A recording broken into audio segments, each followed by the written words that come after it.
구약성경 71페이지 창세기 44장 33절 한 목소리로 같이 읽겠습니다. 시작. 이제 주의 종으로 그 아이를 대신하여 머물러 있어 내 주의 종이 되게 하시고 그 아이는 그의 형제들과 함께 올려 보내소서. 아멘. 아멘. 자, 오늘 우리가 함께 읽은 이 말씀을 통해서요, 기회가 왔을 때라는 제목으로 은혜를 같이 나누기를 원합니다.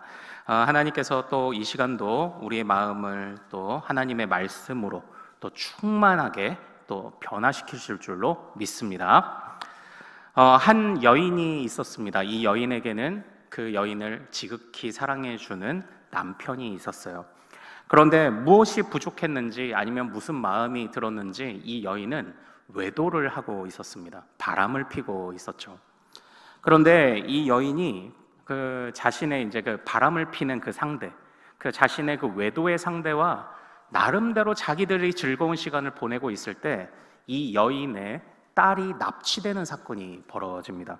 그리고 이 딸 아이는 죽은 채로 발견되게 되죠.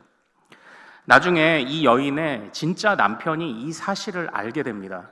그래서 그 아내에게 분노를 느끼게 돼서 아내에게 복수를 하게 되는데요, 어떻게 복수를 했냐면 그 살인자의 아기를 수소문해서 돌봐줄 사람이 이제 없잖아요. 살인자가 이제 잡혀갔으니까 그 아기를 입양해서 이 아내에게 키우게 합니다.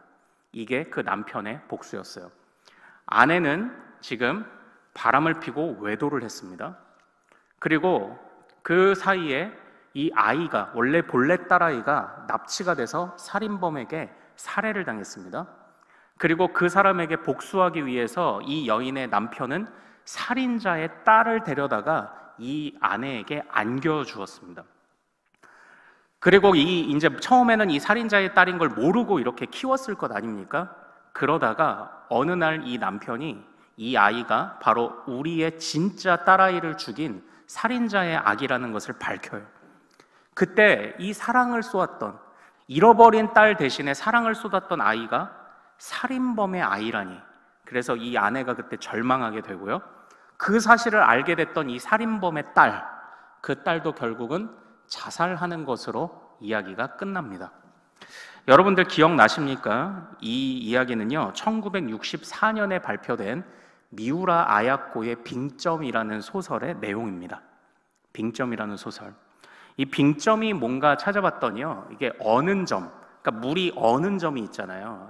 물이 얼어붙어서 이 얼음으로 바뀌는 점, 이제 그걸 빙점이라고 하더라고요. 이 빙점이라는 이 소설을 소개하면서 이 작가인 미우라 아야코가 어떻게 소개를 했냐면, 사람의 마음 속에는 누구나 빙점이 있다, 이렇게 이제 이 책을 소개했어요. 그때 말했던 이 빙점이 뭐냐면요, 이게 원죄를 말해요. 원죄. 사람의 마음속에 있는 죄성. 그러니까 이 미우라 아야코와 남편이요, 신실한 크리스찬이었습니다. 그러니까 1920년대에 태어나서 남편을 통해서 신앙을 갖게 되고 이제 그러던 중에 이 소설을 64년에 발표를 하는데, 그때 인간의 원죄를 다룬 거예요. 자, 첫 번째 등장하는 이 여인은 어떤 죄를 지었죠? 외도를 했습니다. 남편과의 사랑의 서약을 깨트렸죠. 그리고 살인범은 어떤 죄? 말 그대로 살인을 했습니다. 또 남편은 어떤 죄? 복수를 위해서 살인범의 아기를 데려다가, 그러니까 이 아내가 가장 마음을 주고 사랑하던 그 순간에 그 아기를 뺏어버리며 행복을 뺏어버리는 그런 복수를 택하게 되죠.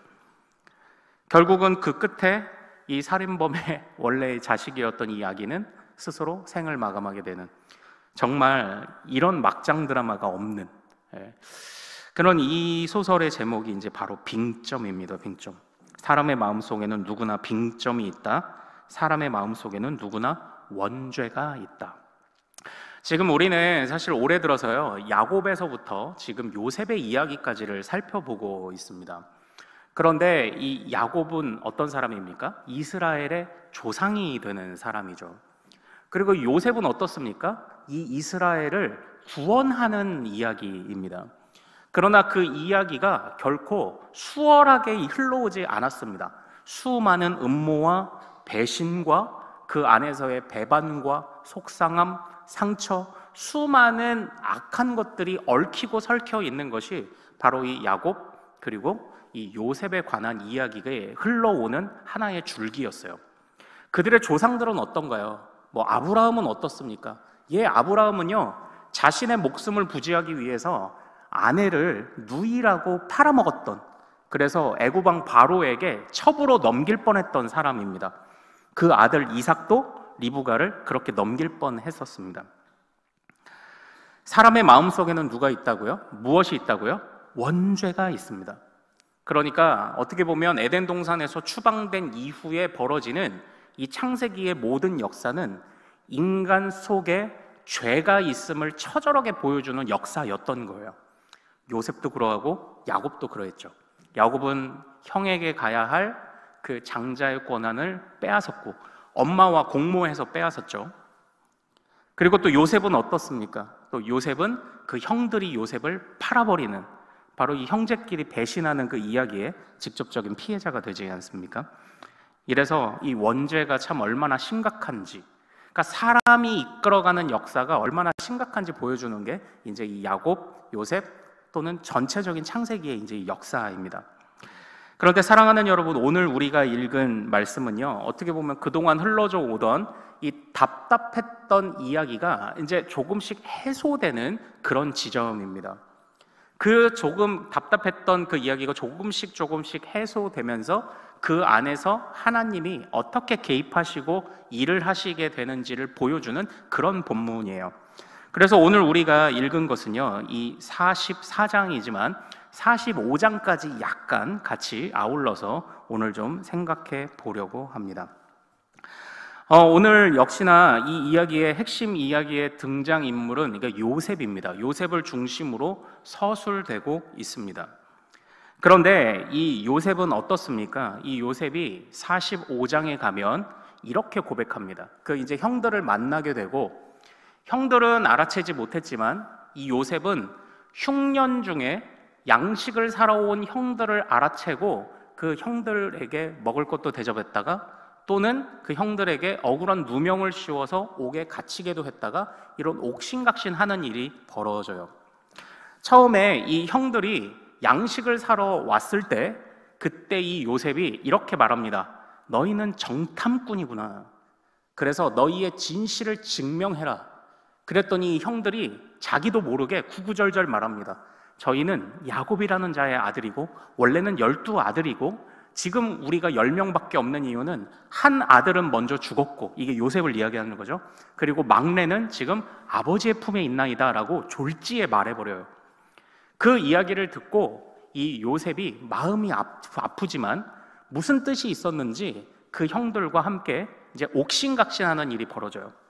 첫 번째로 그 형들을 정탐꾼이라고 오해하게 해서 구금시켜 놓습니다. 그러다가 둘째, 시므온을 놔두고 나머지 형제를 많은 그 양식을 실어서 고향으로 보내요. 그리고 고향으로 보내면서 어떻게 합니까? 베냐민을 데려오게 합니다. 너희가 정탐꾼이 아니라는 것을 증명하라고 해요. 그때 이 돌아온 형들이 야곱에게, 아버지에게 가서 말합니다. 베냐민을 데려와야 시므온을 살릴 수 있습니다. 그랬더니 이 야곱은 요셉을 잃은 지 얼마나 됐다고, 또 나에게서 이 베냐민까지 뺏어가려고 하느냐라며 이 상황을 받아들이지 못해요. 그러나 끊임없이 그 아버지를 설득해서 이제 베냐민을 비로소 데리고 가는, 바로 그런 이제 이야기가 있죠. 그런데 이 베냐민을 데리고 왔을 때 이야기가 끝나지 않습니다. 그 베냐민을 보고 나서 이제 베냐민을 오히려 억울한 누명을 씌워서 베냐민을 구금해 두려고 합니다. 가둬두려고 하죠. 아마도 이 요셉이 베냐민만 친동생이잖아요. 라헬이라는 어머니에게서 낳은 친동생 베냐민, 그 베냐민과 오래 있고 싶었던 것 같습니다. 그래서 양식을 가지고 다시 돌아가는 그 형들의 무리 속에, 베냐민의 배낭 속에 요셉이 자신의 은잔을 넣어놓죠. 그러다가 그걸 일부러 발각되게 하면서 베냐민을 구금하죠. 그러면 그때에 그 베냐민을 데리고 가지 못하면 야곱이 어떻게 되죠? 아버지가 죽을 것 같다고 했던 이야기를 이제 기억하게 된 한 형제가 그때 나서게 됩니다. 그 형제의 이름이 뭘까요? 그게 바로 유다예요. 유다. 그래서 이 44장은 이제 이 유다의 이제 이야기로부터 유다의 이야기가 이제 핵심을 이루면서 등장을 하게 됩니다. 그때 이 베냐민을 데리고 가지 못하면 아버지에게 큰일이 날 거다라고 말하는 유다의 말을 우리 한번 잘 보죠. 자, 우리 30절. 자, 44장 30절 말씀을 한번 같이 읽어보겠습니다. 44장 30절. 자, 같이 읽습니다. 시작. 아버지의 생명과 아이의 생명이 서로 하나로 묶여 있거늘 이제 내가 주의 종 우리 아버지에게 돌아갈 때에 아이가 우리와 함께 가지 아니하면, 여기서 지금 유다가 뭐라고 말합니까? 아버지와 무엇이 연결되어 있다고요? 아버지의 생명과 아이의 생명이 연결되어 있다. 지금 이 유다의 말은요, 굉장히 놀라운 것이었습니다. 왜 그러냐면, 왜 이 유다의 말이 놀랍냐면, 앞전에 37장에서 요셉을 구덩이에 넣었을 때 그 요셉을 먼 나라에 팔아버리자고 했던 게 누구였을까요? 그게 유다였어요. 그러니까 유다는 처음에 이 요셉을 팔아버리자고 했어요. 물론 그때 뭐라고 말하냐면, 우리가 형제, 동생을 죽이고 그 피를 덮어둔들 무슨 유익이 있겠느냐. 어찌 보면 동생을 죽이지 말고 살려주자고 두둔하는 것 같지만, 그러나 어떻게 보면은 자신들이 저지른 핑계와 범죄에 대해서 그럴싸한 이유를 만들어내려는 듯이 보입니다. 그래서 정말 멀리 떨어진 그 이둠의 사람들, 노예 상인에게 이 요셉을 팔아버리자 했던 게 누구였다? 유다였던 거예요. 그런데 지금 그 유다가 여기서 무엇이라고 고백하고 있습니까? 자신의 형제, 아버지와 아들을 떨어지게 하는데 조금 더 거리낌이 없었던 유다가 지금 뭐라고 말해요? 아버지의 생명과 아이의 생명이 연결되어 있습니다 라고 이렇게 말을 하고 있는 거예요. 그러니까 어떻게 됐습니까? 변화된 거죠. 물론 이 유다의 변화의 이야기는 중간에 잘 언급되고 있지 않습니다. 그러나 이 베냐민을 사로잡아서 베냐민을 놓고 가라는 이 요셉의 말에 유다가 먼저 나서서 차라리 자, 우리 이제 33절을 같이 한번 읽어보도록 하겠습니다. 33절을 읽어보죠. 유다가 베냐민 대신에 뭐라고 말하는지 보세요. 자, 같이 읽습니다. 시작. 이제 주의 종으로 그 아이를 대신하여 머물러 있어 내 주의 종이 되게 하시고 그 아이는 그의 형제들과 함께 올려 보내소서. 아멘. 여기서 유다가 뭐라고 말합니까? 베냐민 대신에 차라리 내가 대신 잡혀 있겠습니다라고 이렇게 얘기를 하는 거예요. 그러니까 지금 유다가 처음에는 동생을 팔아버리자, 동생을 멀리 보냈는데 눈 하나 깜짝하지 않았는데, 이 유다가 이 모든 상황 속에 이 아버지의 자식을 향한, 자식을 잃은 아버지의 그 간절한 마음을 깨닫게 되는 순간 그가 어떻게 변화됐습니까? 아버지와 아이가, 자식이 떨어지는 건 정말 안 될 일이구나.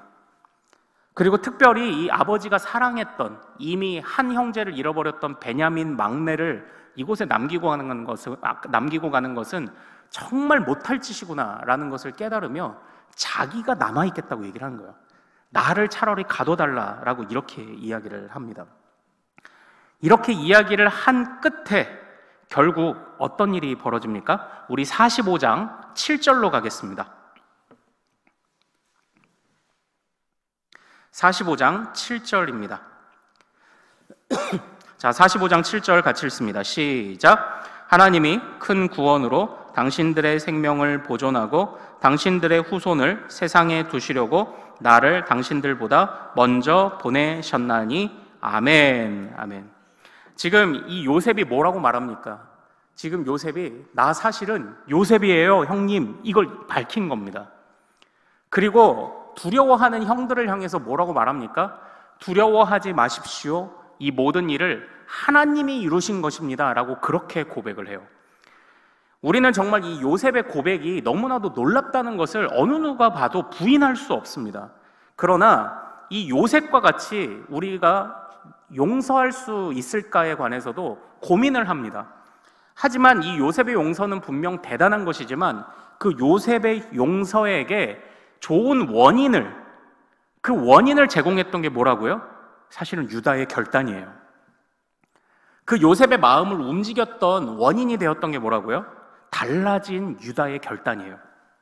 다시 말하면 이 유다는 이전에는, 그러니까 이 유다는요, 어머니가 누구였죠? 레아였습니다. 야곱의 이제 아내들이 있잖아요. 레아가 있고, 그 다음에 레아의 동생인 라헬이 있어요. 예. 그런데 이 레아가 또 첩을 주었죠. 누구였습니까? 실바. 그리고 이 라헬이 어떤 첩을 또 두게 했습니까? 예, 빌하.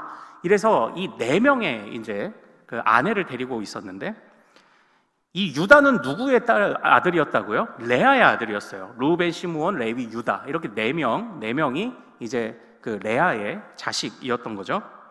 그 이후에 레아는 더 출산을 합니다.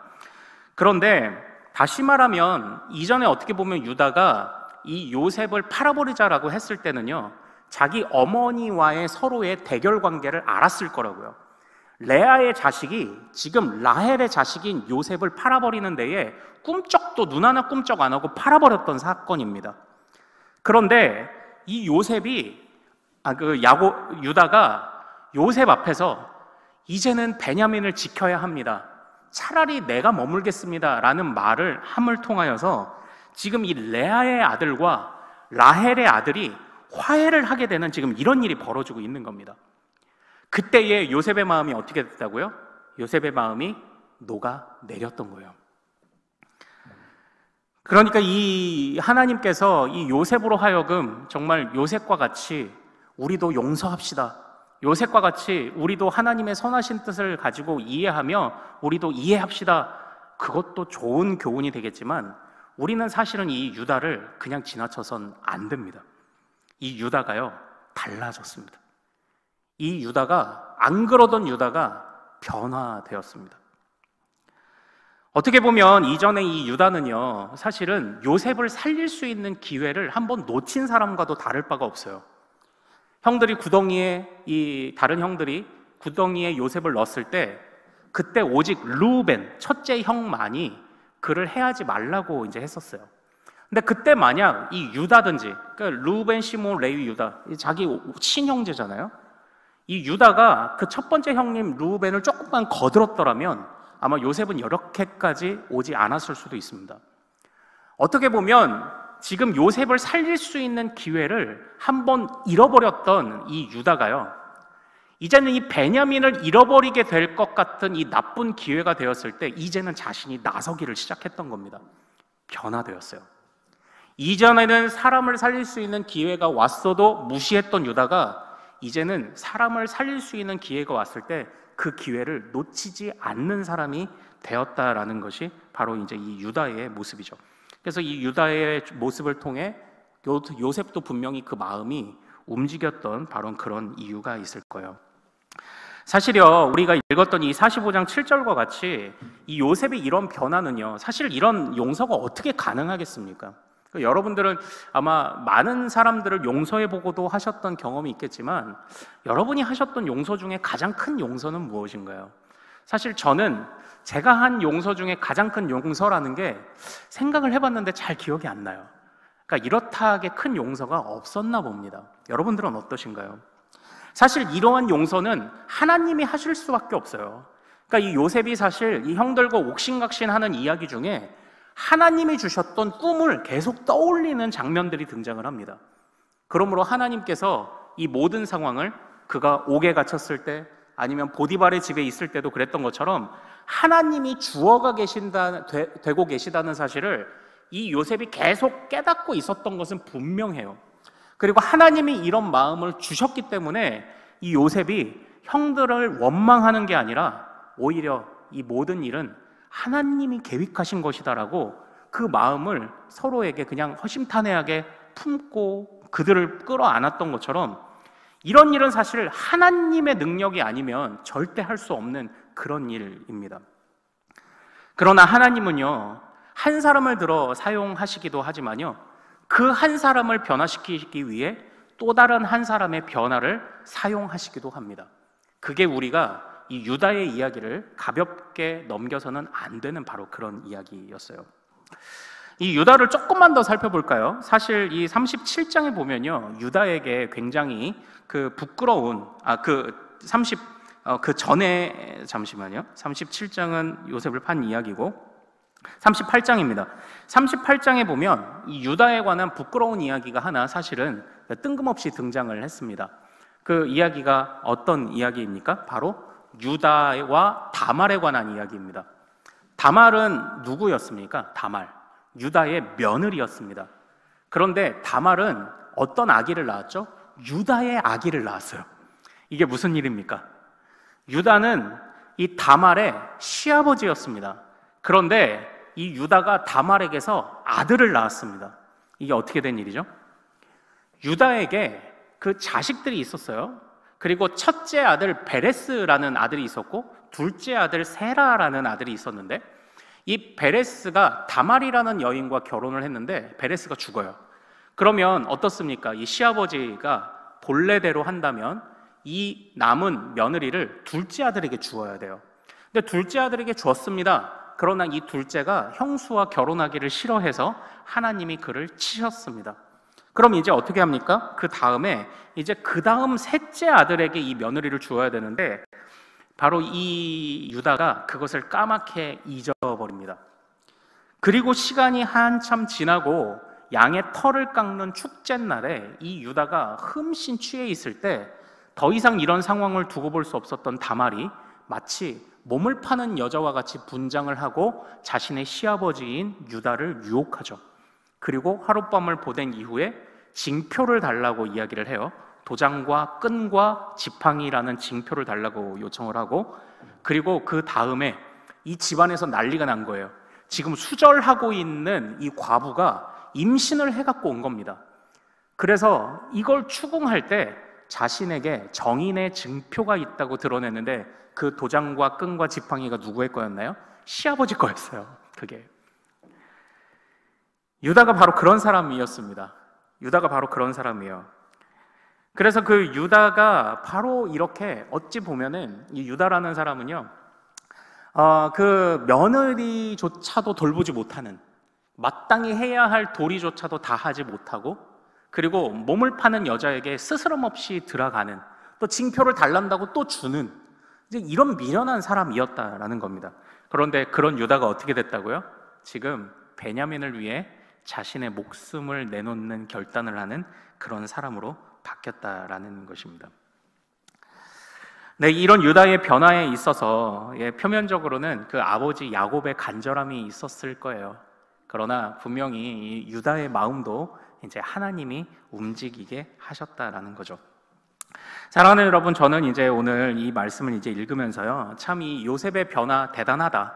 그런데 그 요셉의 변화에 정말 이 유다가 좋은 자극을 주었다, 좋은 모범을 보였다라는 바로 이런 주제에 저는 오늘 좀 그 부분을 집중적으로 한번 좀 묵상을 이제 해 보았습니다. 그러면서 저는 그런 생각이, 오늘 이제 설교 제목을 제가 기회가 왔을 때라는 이런 제목으로 이제 정했는데요. 사실 이게 결코 쉬운 이야기는 아닐 거라고 생각을 했습니다. 이게 바로 뭐냐면, 우리에게 이제 이 기회, 제가 여기서 의도한 이 기회라는 것은요, 우리 안에 빙점, 곧 악한 것이 가득하지만, 그러나 주님이 우리 마음에 자극을 주셨을 때 우리로 하여금 선한 일을 하게 하시는 기회를 주셨을 때, 그 기회를 놓치지 말자는 뜻에서 사실은 제가 이제 이 기회가 왔을 때라는 이 설교 제목을 짓게 되었어요. 우리의 마음은 항상 충돌합니다. 우리가 갖고 있는 이 죄성과, 그래도 하나님이 우리를 변화시키시고 우리를 향하여 갖게 하시는 이 선한 마음이 충돌을 할 때가 분명히 있습니다. 또 때로는 우리의 악한 마음이요, 단지 그냥 죄악을 저지르는 것뿐만 아니라, 다른 사람을 상하게 하는 것뿐만 아니라, 우리의 악한 마음이 우리 자신을 상하게 만들 때도 있어요. 우리가 항상 살펴보고 그리고 또 어려워하는 주제죠. 고난도, 낙심도, 그것도 우리가 우리 스스로를 죽이는 이야기 아닙니까? 그러나 그때 분명히 하나님은 모든 상황을 주도하고 계시며, 그때에 우리에게 우리의 죄악으로, 죄성으로 다른 사람 또는 나 스스로를 상하게 하는 그때에도 분명히 하나님은 일하셔서 하나님이 선한 일을 할 수 있는 기회를 주시는 순간들이 있어요. 우리가 그때를 놓치지 않기를 원합니다. 그때를 우리가 보지 못하는, 깨닫지 못하는 그런 일이 생기지 않기를 원합니다. 주님이 우리 마음속에 충돌되는 그 순간에 우리의 죄성을 그래도 우리가 한번 이겨보기 위해 일하시는 주님, 모든 것의 주어가 되시는 주님을 의지하면서 그래도 이 기회를 통해 선한 일을 위해 나를 사용해달라는 바로 그 마음을 우리가 갖기를 소망합니다. 누구처럼요? 그래도 유다처럼. 또 누구처럼요? 그래도 요셉처럼. 우린 이렇게 달라져야 하지 않겠습니까? 이 빙점이라는 소설을 썼던 이 미우라 아야코가요, 사실은 24살 때부터요, 폐결핵과 척추 질환으로 무려 13년을 누워 지냈다고 합니다. 그런데 이 누워 지내던 이 미우라 아야코에게 미스요라는 한 남자 청년이 이 사람에게 다가와요. 그리고 이 미우라 아야코에게 이 미스요라는 남자가 말씀을 하나 읽어주는데, 요한복음 14장 1절 말씀을 읽어주었습니다. 너희는 마음에 근심하지 말라. 하나님을 믿으니 또 나를 믿으라. 이 말씀을 읽어줘요. 그리고 이 미우라 아야코가 노래를 불러달라고 하자 이 미스요라는 청년이 어떤 노래를 불러줬는지 아십니까? 내 주를 가까이 하게 함은, 그 찬양을 이제 불러줬다 그래요. 그래서 그 마음에 감동된 이 미우라 아야코가 이 미스요라는 사람하고 이제 결혼을 하게 됩니다. 그런데 결혼을 하고 나서 이 두 사람이 한 잡화점, 뭐 오늘날로 따지면 한 편의점을 운영을 했던 것 같아요. 그런데 편의점을 운영하는데 이상하게 자신들이 운영하는 편의점은 잘 됐고, 다른 편의점은, 옆에 이제 경쟁 관계에 있는 다른 편의점은 장사가 안 됐다고 합니다. 그때 이 남편이 진짜 대단한 사람이에요. 이 남편이 이 아내인 미우라 아야코에게 이렇게 말합니다. 여보, 저 집이 장사가 안 돼서 돈을 많이 벌지 못하고 쫄쫄 굶고 있으니 우리가 우리 가게에 있는 물건을 좀 줄여봅시다, 이렇게 얘기를 해요. 그러니까 만약에 우리 가게에서 아이스크림이 잘 팔리면 아이스크림을 안 파는 거예요. 그러면 저 집에 가서 아이스크림을 사람들이 다 사 먹겠죠? 그럼 저 집이 돈을 잘 벌 것 아니에요. 그렇게 하자고 이 남편이 얘기를 해요. 그 얘기를 듣고 이 아내인 미우라 아야코는 처음에 거절합니다. 아니, 우리가 그렇게까지 해야 돼? 그러나 이내 남편에게 설득당한 바로 이 미우라 아야코 아내도 이 경쟁 편의점을 도와주려고 물건을 덜 갖다 놓기 시작을 했다라는 거예요. 이런 사연이 있습니다. 그걸 보면서 이 미우라 아야코가, 그래, 우리 안에 수많은 죄성과 수많은 빙점들이 있지만, 그러나 이 얼어붙은 마음을 녹이는 사랑이라는 것이 있구나를 깨닫기 시작을 합니다. 그리고 내 마음속에 빙점과 사랑이라는 온기가 충돌했을 때 내 마음이 얼어붙지 않도록 이 사랑의 온기를 붙잡기 위해서 간절히 주님께 매달리기 시작해요. 주여, 기회가 왔을 때, 선한 일을 할 수 있는 기회가 왔을 때 내가 그것을 놓치지 않게 하옵소서라는 그런 마음을 담고 있는 소설이 뭐라고요? 그게 빙점이라는 거예요. 그게 빙점. 우리 마음속에 수많은 충돌들, 그러니까 이게 빙점은 막장 드라마로 끝나는데 속 빙점 2편이 또 있어요. 이제 거기서는요, 나중에 알고 보니까 이제 이 살인범의 아기인 줄 알았는데 이 아이가 사실은 살인범의 아기가 아니었습니다. 그러다가 이 가정이 서로 용서하게 되고, 이제 나중에 가서 보세요. 미리 다 말씀드리면 그러니까 나중에 이제 서로 사랑으로 이렇게 풀어지는 그런 일이 있는데, 참 우리 마음속에는 빙점이 다 있어요. 그러나 사랑의 온기가 다가왔을 때 우리가 이 얼어붙는 마음이 되지 않고 이 사랑의 온기로 정말 우리 마음이 녹아지고, 또 내 마음만 녹아질 것이 아니라 다른 사람의 마음 또한 이렇게 녹일 수 있는 그런 기회가 왔을 때 그 기회를 우리가 이전에 미련했던 그 유다의 모습처럼 더 이상 우리가 그 기회를 놓쳐버리지 않는 사람이 되기를 소망합니다. 주님은 분명히 일하고 계세요. 그래서 우리 안에 원죄가 가능하고 죄성이 가득한 이 세상 속에 그래도 하나님의 일하심을 통해서 분명히 기회를 주십니다. 그때 이제는 이전과 같지 않은, 어떻게 해요? 사랑의 온기로 얼어붙은 사람들의 마음을 녹이는 바로 그런 사람들과 그런 역할들을 우리가 할 수 있다면 참 얼마나 좋을까요? 미우라 아야코가 그 이후에 96편의 이제 소설을 이제 평생을 썼다고 합니다. 그리고 그때에 이 미우라 아야코가 이런 말을 남겼다고 하는데요. 그러니까 제가 한번 이 이야기를 들어보세요. 이 미우라 아야코가 이 13년간 누워 지내고 결혼한 이후에도 사실 건강이 그렇게 좋지 않고 계속 어려웠다고 해요.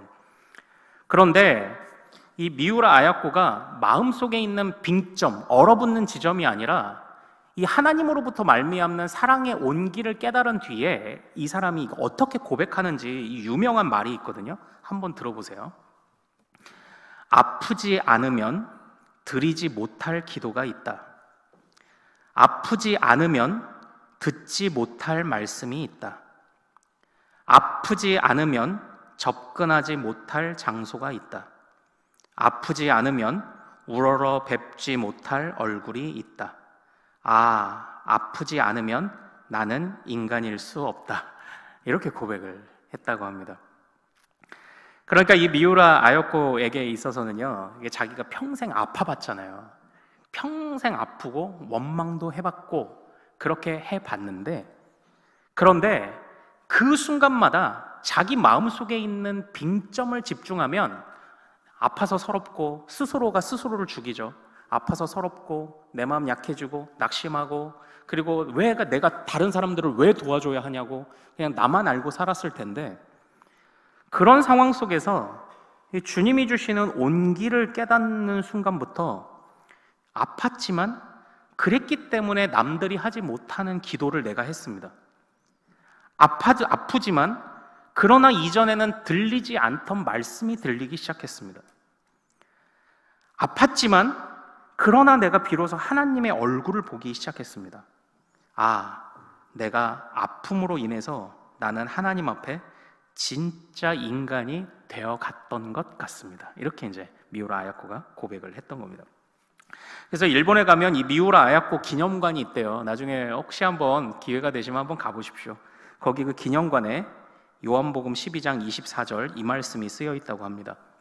내가 진실로 진실로 너희에게 이르노니 한 알의 밀이 땅에 떨어져 죽지 아니하면 한 알 그대로 있고 죽으면 많은 열매를 맺느니라. 사랑하는 여러분, 오늘 우리가 이 유다로 말미암는 요셉의 변화, 그리고 또한 잠깐 맛을 봤지만 이 요셉의 용서, 이 용서를 보면서 살아가면서 수많은 일들이 우리 마음에 있는 빙점을 자극하는 순간들이 많이 있지만, 그러나 그때마다 우리 마음속에 있는 모든 걸 얼려버리는 마음이 아니라 주님이 이끌고 계시는 사랑의 온기에 집중하여 우리에게 주님이 허락하시는 기회를 헛되이 날려버리지 않기를 소망합니다. 그때마다 주님이 우리에게 주시는 참 이건 선한 기회이다, 주님이 일하심을 깨닫게 하시려는 기회이다, 쉬운 것이 아니겠지만 항상 주님이 우리로 하여금 보여주시는 그 기회를 우리가 잘 붙잡아서 우리도 이 요셉을 변화시킨 유다와 같이, 형들을 용서하는 요셉과 같이 그렇게 우리도 조금씩 달라지는 따뜻한 그런 사람들이 될 수 있기를 소망합니다. 하나님의 선한 일들이 우리에게 분명히 기회로 다가올 것입니다. 그때마다 우리가 그 기회를 놓치지 않기를 소망합니다. 자, 우리 같이 좀 찬양하고 기도하기를 원해요. 나의 마음을 정금과 같이 정결하게 하소서. 나의 마음을 정금과 같이 정결하게 하소서.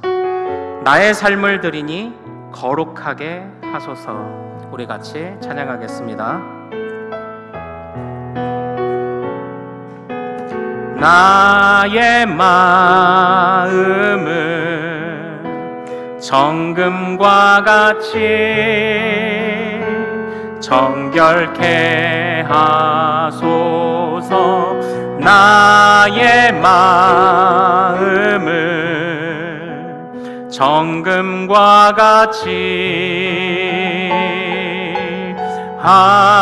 하소서. 내 영혼에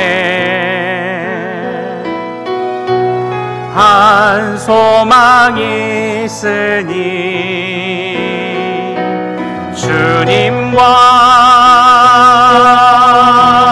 같이 거룩하게 하소서. 나의 삶을 드리니 거룩하게 하소서. 오 주님 나를 받으소서.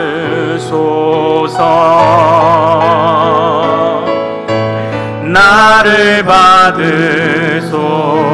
나의 마음을 정금과 같이, 나의 마음을 정금과 같이 정결케 하소서. 나의 마음을 정금과 같이 하소서. 내 영혼에 한 소망이 있으니 주님과 같이, 주님과 같이 거룩하게 하소서. 나의 삶을 드리니 거룩하게 하소서. 주님 나를 받으소서. 나를 받으소서. 나를 받으소서. 내 영혼에 한 소망이 있으니 내 영혼에 한 소망이 있으니 주님과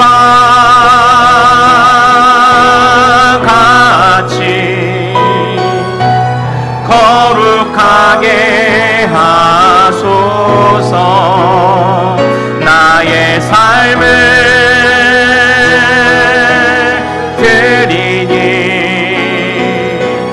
거룩하게 하소서.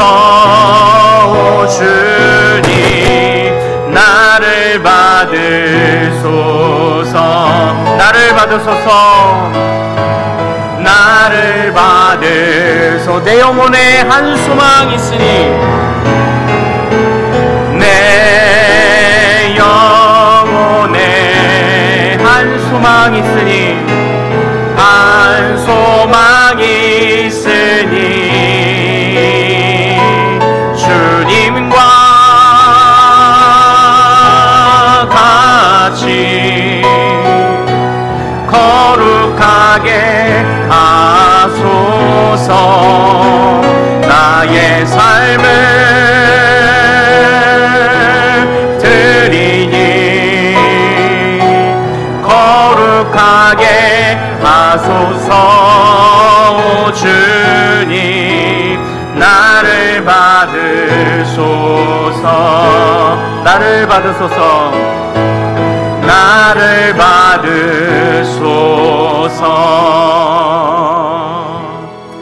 자, 사랑하는 여러분, 우리 이 시간 같이 우리의 마음을 주님 앞에 잘 살피며 기도하기를 원합니다. 유다가 달라졌습니다. 우리 오늘 본문 말씀처럼 베냐민이 아니라 내가 대신하여 머물러 있겠습니다. 이전에 그는 눈 하나 깜짝 안 하고 요셉을 팔았던, 어머니가 다르다는 이유로 요셉을 해하는데 앞장섰던 사람이었지만, 그러나 이제 바로 그 다른 그 어머니 요셉의 동생 베냐민을 위해 자신을 희생하는 사람으로 변화되었습니다. 이런 변화는 하나님이 일하시기 때문에 가능한 것입니다. 그러나 그 하나님의 일하심을 깨닫는 유다의 결단 또한 결코 작다고 말할 수는 없을 것입니다. 우리 마음속에 수많은 빙점들이 있습니다. 여러분 마음에 어떤 빙점이 있습니까? 어떤 이는 다른 이를 향하여 미워하고 또는 잊지 못하는 원한과 또는 스스로에 대하여 낙심과 절망의 빙점들을 가지고 있는 경우 참 우리 안에 많이 있습니다. 그러나 주여, 이제는 내 안에 있는 이 미련한 죄성, 미련한 빙점이 아니라 정말 주님의 온기로서 다른 이를 용서하고 이해하고, 또한 내가 내 스스로에게 대해서도 하나님의 온기로 내 마음을 정말 녹일 수 있는 그런 사람이 될 수 있게 해달라고, 주님의 온기를 선하게 사용할 수 있는, 그 온기를 택할 수 있는 기회를 주셨을 때 우리가 그 기회를 놓치지 않게 해달라고, 우리 주여 이름 크게 한번 부르고 같이 기도하기를 원합니다. 주여!